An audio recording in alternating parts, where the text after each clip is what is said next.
अब हम बात करते हैं उस ऑर्गेनेली की जो कि रिस्पॉन्सिबल है for the process of photosynthesis.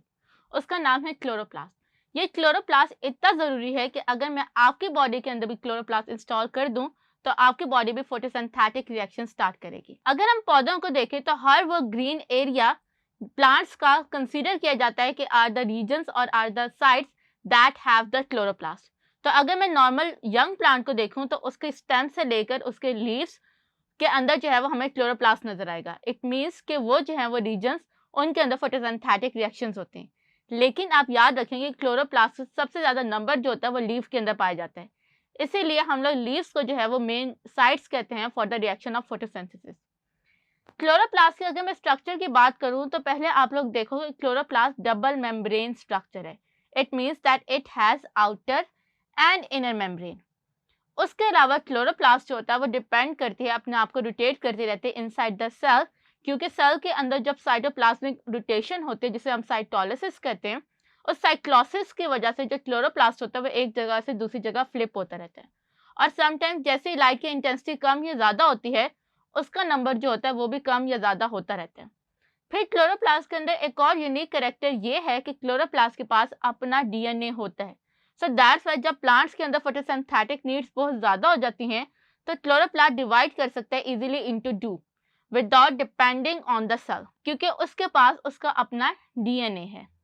अब अगर हम इसके अंदर वाले रीजन की बात करें तो ये आपको ये जो सारा रीजन नज़र आ रहा है इसके अंदर फ्लूइड होता है और इस फ्लूइड को हम लोग कहते हैं स्ट्रोमा। अब ये जो स्ट्रोमा होता है इसके अंदर आपके जितने भी स्टार्च ग्रेन्यूल्स होंगे, क्लोरोप्लास्ट का जो डीएनए होगा या आपका जो है वो सारा उसके अंदर होगा। और यहाँ पे भी आपने याद रखना है कि क्योंकि फोटोसिंथेसिस में दो रिएक्शंस होते हैं, लाइट डिपेंडेंट रिएक्शन और लाइट इंडिपेंडेंट रिएक्शन। तो जितने भी डार्क रिएक्शंस होते हैं वो सारे स्ट्रोमा के अंदर होते हैं। तो ये चीज़ आपने याद रखनी है कि डार्क रिएक्शन स्ट्रोमा के अंदर हो रहे हैं। फिर उसके बाद इसके अंदर जो होता है वो इस तरह की कॉइन शेप स्ट्रक्चर्स होते हैं जिनको हम लोग थैलाकॉइड कहते हैं। अब कॉइन शेप स्ट्रक्चर का मतलब क्या है कि अगर आप एक कॉइन को पकड़ो, उस सिक्के को अगर आप देखोगे तो आप देखोगे वो डॉर्सली वेंट्री इस तरह कंप्रेस्ड होता है और उसका जो सरफेस एरिया होता है वो बहुत ज़्यादा होता है। अब बिल्कुल इसी तरह थैलाकॉइड का स्ट्रक्चर होता है, क्योंकि इसकी जो मेम्ब्रेन होती है उसके अंदर हमारे पास सारे फोटोसिस्टम 1, 2 और इलेक्ट्रॉन ट्रांसपोर्ट चेन होती है जो कि रिस्पॉन्सिबल होती है for the process of photosynthesis. तो अगर मैं बात करूँ तो थैलाकॉइड के अंदर लाइट डिपेंडेंट रिएक्शंस होते हैं जिसे हम लोग लाइट रिएक्शंस कहते हैं। तो thylakoid is responsible for the light reaction, जबकि डार्क रिएक्शंस जो होते हैं वो स्ट्रोमा में होते हैं।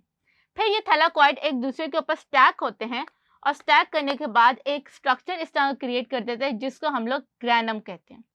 अब ये जो ग्रैनम है इसके अंदर थैलाकॉइड जो है वो स्ट्रक्चर, अब एक ग्रैनम दूसरे ग्रैनम से अटैच है बाय द सर्टेन रीजन जिसको हम लोग थैलाकॉइड ल्यूमेन कहते हैं। अब ये जो रीजन होता है ये मेक श्योर करता है कि हर थैलाकॉइड दूसरे थैलाकॉइड के साथ इंटरकनेक्टेड हो। ये हमारे पास स्ट्रोमा लैमेला के नाम से आ जाते हैं। तो अब आपने याद रखना है कि क्लोरोप्लास्ट के अंदर 3 मेन रीजन हैं, थैलाकॉइड, स्ट्रोमा और स्ट्रोमा लैमेला। स्ट्रोमा लैमेला जो है वो कनेक्ट करता है डिफरेंट ग्रैनम स्ट्रक्चर्स को एक दूसरे के साथ। थैलाकॉइड रिस्पॉन्सिबल है आपके लाइट रिएक्शंस के लिए, जबकि स्ट्रोमा रिस्पॉन्सिबल है आपके तमाम डार्क रिएक्शंस के लिए। और क्लोरोप्लास्ट के अंदर जितने भी ग्रेन्यूल्स, प्रोटीन्स, न्यूट्रिएंट्स, यहाँ तक कि उसका अपना डीएनए जो है वो भी स्ट्रोमा के अंदर फाइंड होता है या स्ट्रोमा के अंदर प्रेजेंट होता है। अब इसकी जो आउटर मेम्ब्रेन होती है वो थोड़ी सी पोरस होती है, और पोरस इसलिए होती है ताकि आपके सर्टेन प्रोटीन्स और सर्टेन मॉलिक्यूल्स इजीली एंटर हो जाएं। तो इस तरह से क्लोरोप्लास्ट का जो स्ट्रक्चर है वो डिज़ाइन है, और ये स्ट्रक्चर का जो डिज़ाइन है ये रिस्पॉन्सिबल है उसके फंक्शन के लिए। सो दैट्स वाई अगर हम लोग क्लोरोप्लास्ट के स्ट्रक्चर को स्टडी नहीं करेंगे तो हमें उसके फंक्शंस के बारे में क्लियरली अंडरस्टैंड नहीं होगा। तो आपने हमेशा याद रखते हैं कि क्लोरोप्लास्ट जो है उसके अंदर यूनिक जो है वो 2 कैरेक्टर्स है, एक उसका डबल मेम्ब्रेन स्ट्रक्चर और दूसरा उसका अपना डीएनए। Thank you.